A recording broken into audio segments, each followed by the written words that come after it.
Olá pessoal, tudo bem? Como vocês estão? Espero que todos estejam bem. Aqui quem fala é o professor Aislan, do Centro Educacional Paideia. E hoje a gente vai continuar com o nosso assunto da semana passada, né? Que é sobre a linguagem poética. Na semana passada, a gente começou a diferenciar o que é um poema e o que é uma prosa poética, né? A gente já percebeu que o poema e a prosa poética elas usam a mesma linguagem, que é uma linguagem mais subjetiva, não é?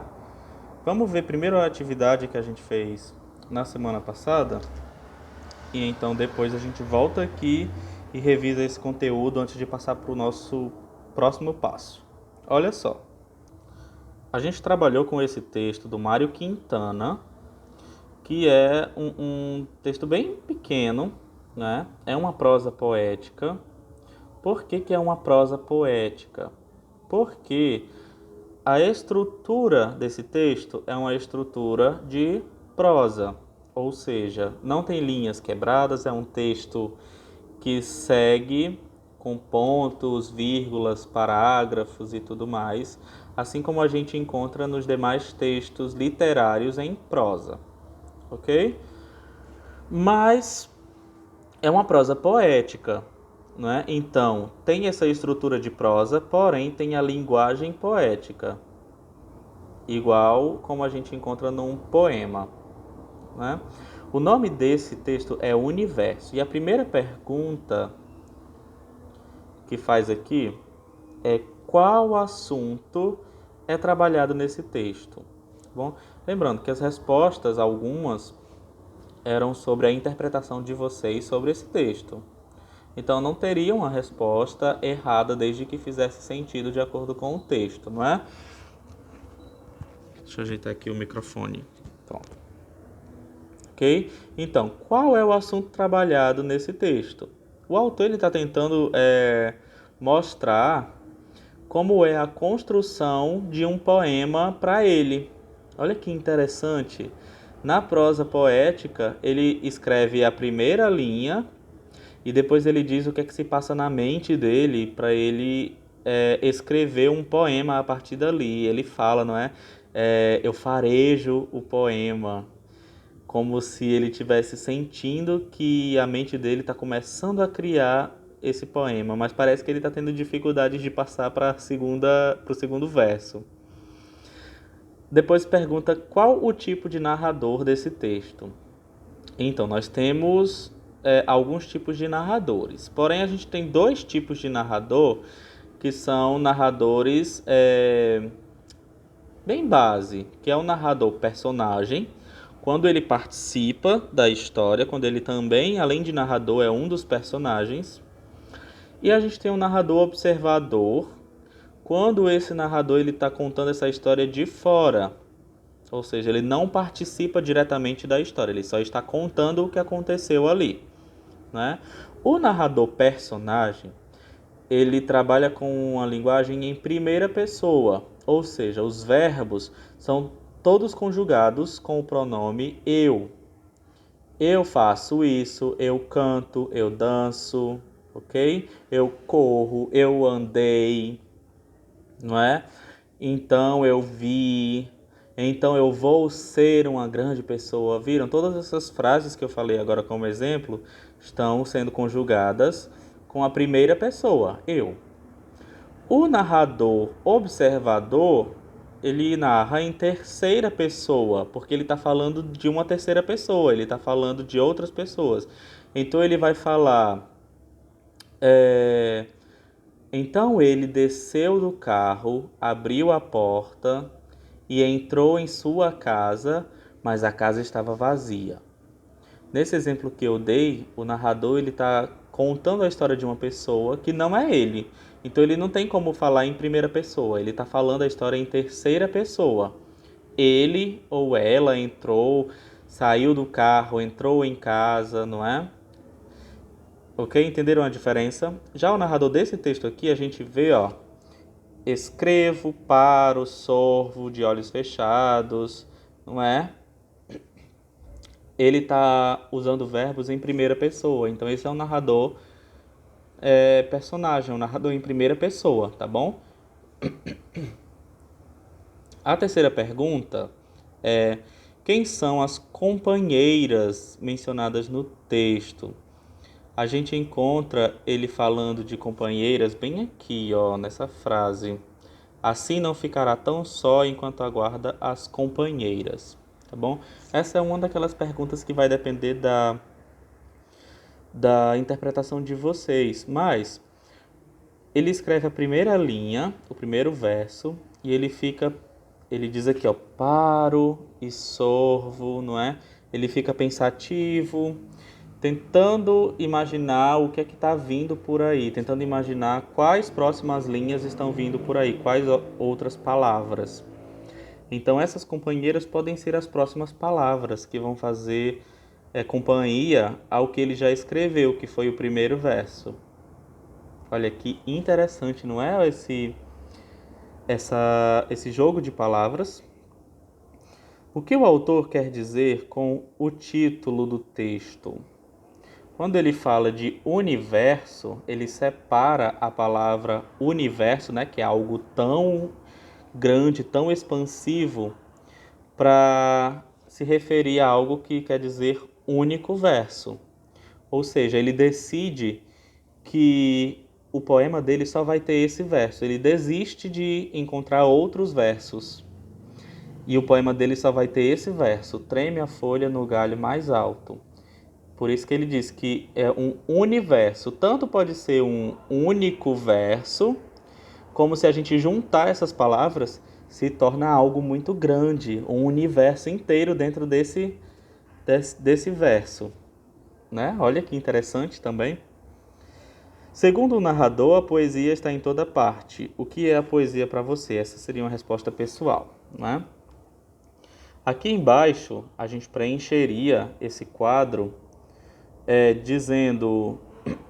falando sobre o poema, a prosa e a prosa poética, ok? Então, o poema, ele tem uma linguagem conotativa ou denotativa? Isso é o que a gente vai ver hoje, relembrando, é uma revisão, tá bom? Mas lembrem-se, linguagem conotativa é aquela linguagem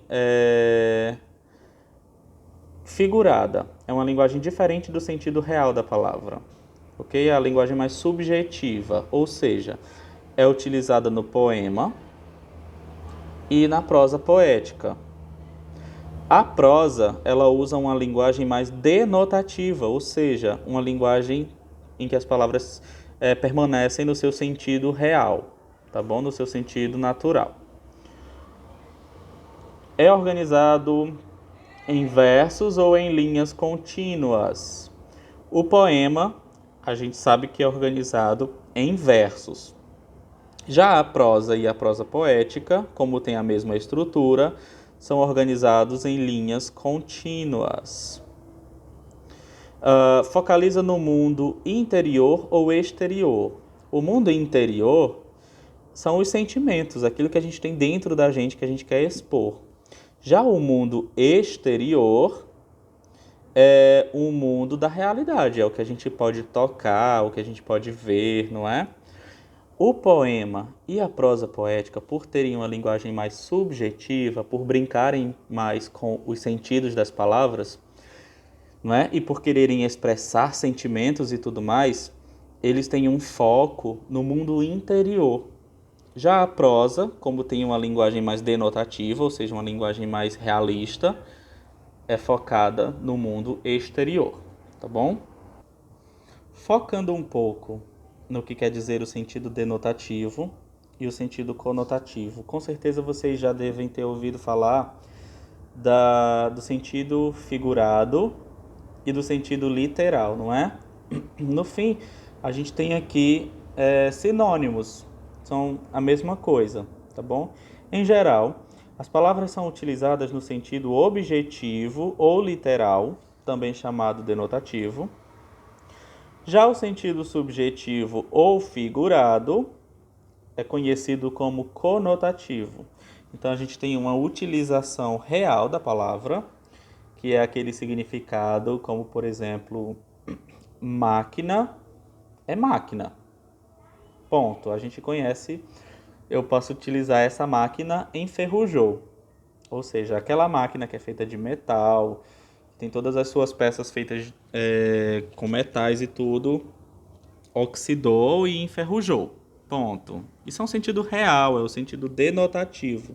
Mas quando eu digo ah, essa pessoa parece uma máquina, olha só, eu não estou usando mais a palavra máquina aqui no seu sentido real. Eu estou atribuindo outro sentido à palavra máquina. Estou querendo dizer que essa pessoa, ela ou é uma pessoa muito concentrada no que ela está fazendo, ou eu estou querendo dizer que essa pessoa faz muito bem o seu trabalho como uma máquina faria, não é? Ou ainda mais, eu posso estar querendo dizer que essa pessoa não tem sentimentos, que é uma pessoa fria, que é uma pessoa que não se importa com o que está ao seu redor, não é? Porque uma máquina não tem uma vida. A gente também pode usar essa comparação, né? O sentido, a denotação, aliás, utiliza as palavras em seu sentido próprio, usual, comum, ou seja, aquele definido como o significado original nos dicionários. Portanto, a linguagem denotativa é basicamente informativa, isto é, não tem a finalidade de gerar interpretações subjetivas ou produzir emoção no leitor.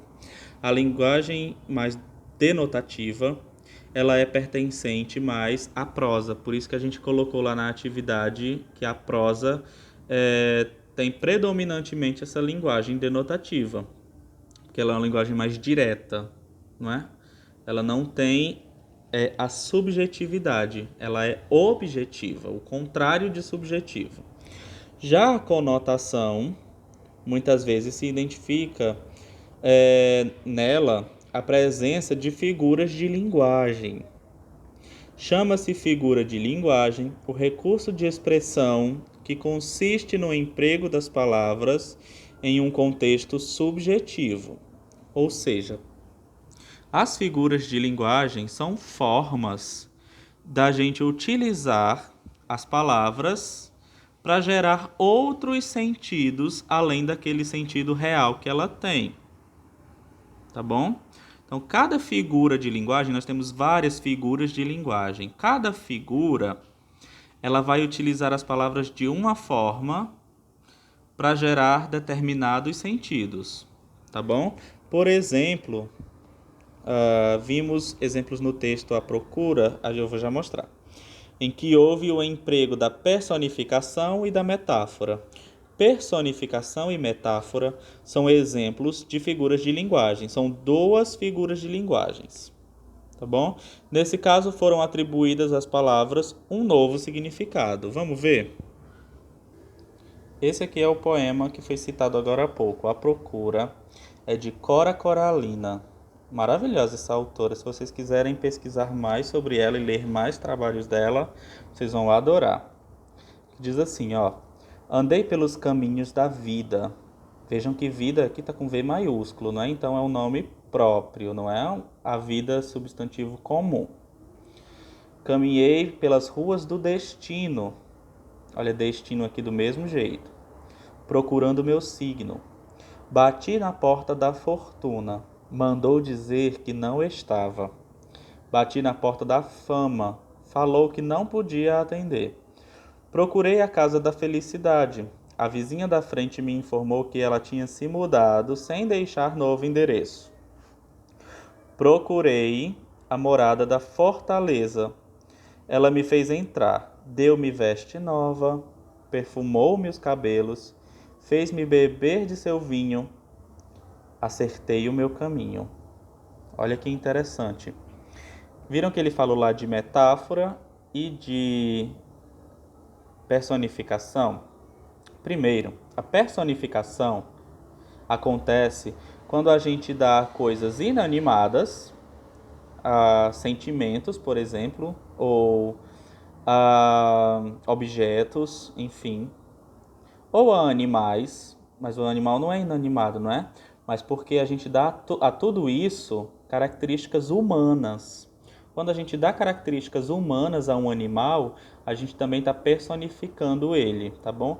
A personificação é, por exemplo, você dizer que bateu na porta da fortuna. A fortuna é uma característica de quem é uma coisa que as pessoas possuem quando tem muito dinheiro, não é? Ou seja, não tem uma casa. A fortuna é algo inanimado, é algo irreal. Não dá para tocar, né? Então, quando a gente diz que ela mandou dizer que não estava, a gente está atribuindo uma característica humana. A fala, ela possuía uma casa, não é?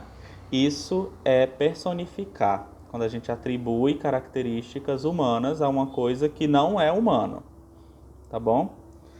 Já a metáfora acontece quando a gente faz comparações, que podem ser comparações assim de sentido, uma coisa bem implícita, ou seja, a gente percebe quando a gente analisa aquilo, quando a gente lê com atenção, ou de uma forma bem explícita, que é quando está bem assim na cara mesmo, quando aparece bastante na cara.